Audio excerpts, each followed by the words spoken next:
We all have moments in life when it feels difficult to move forward. Maybe you're emotionally or physically burned out.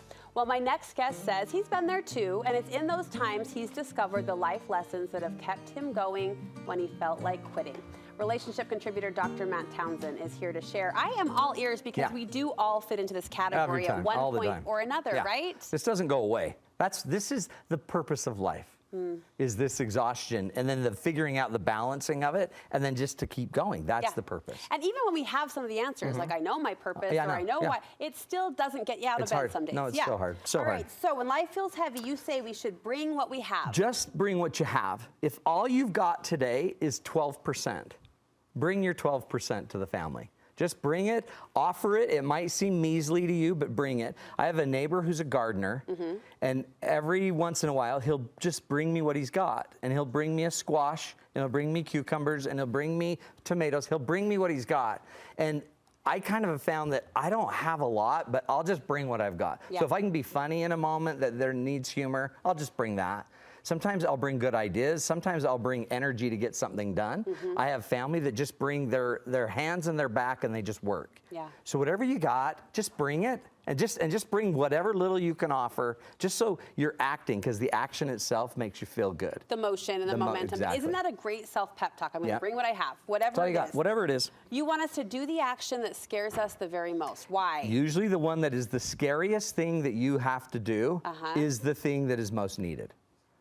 So if you have a friend that you need to give feedback to and you're terrified to do it, all you've done is run up to the edge of your abilities.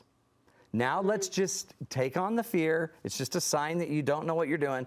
Go figure out how to do it and just go get it done. And when you do that, you start to conquer the world instead of fearing the world. If not, and if you retreat and pull off the fears, you never grow, you never develop. And I am still stuck on that. What you fear is probably what you need to do the very most. It's always, the obstacle is the way. Is the way. Whatever is the hardest thing for you to handle or think of handling is scary. It's scary because it might be the thing you have to handle.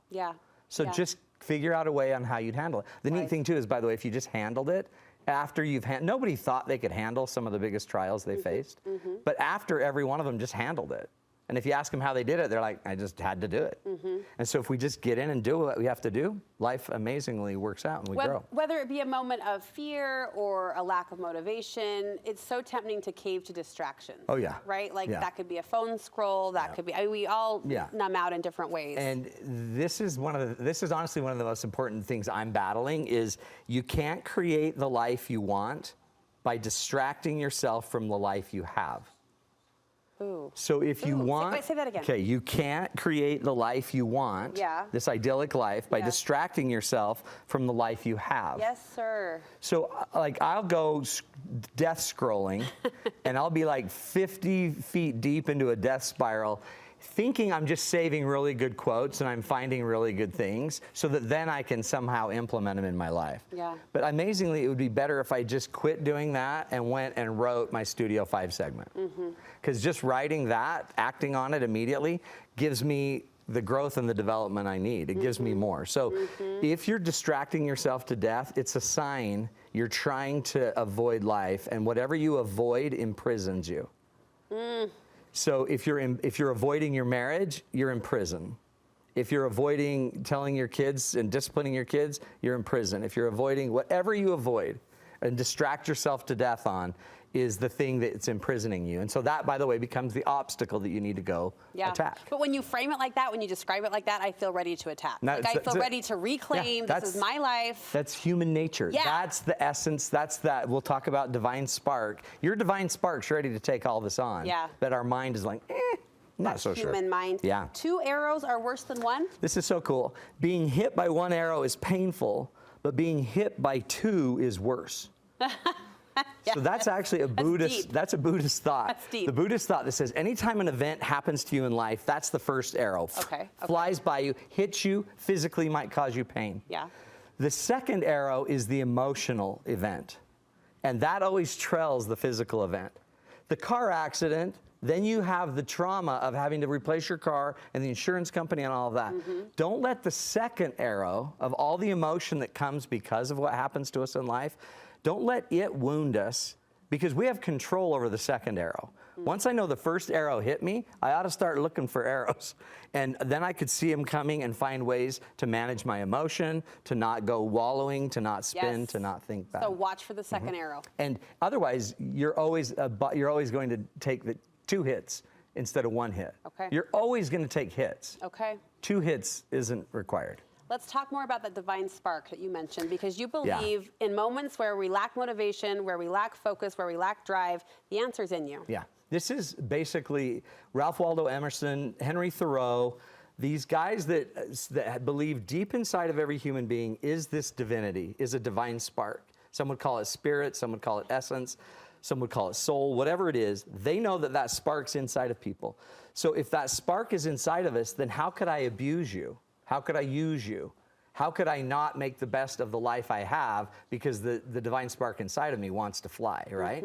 So if that's going on inside of us, then you don't need a million answers from everyone else. You don't need 500 podcasts to know what to do to handle the trauma that's going on in your family. You just need to stop, create some silence, get some solitude, get quiet, and go in.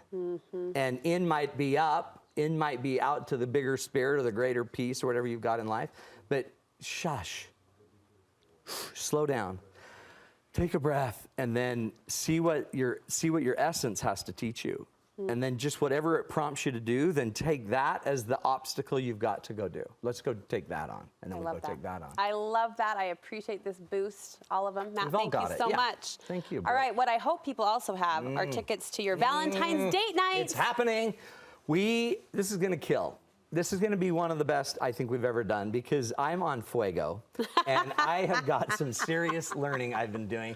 Wednesday, February 14th, it's on Valentine's night, so you don't need to get a Valentine's anything. This is Just it. Bring your partner to this. Bring your in-laws that are messed up. We know they're there.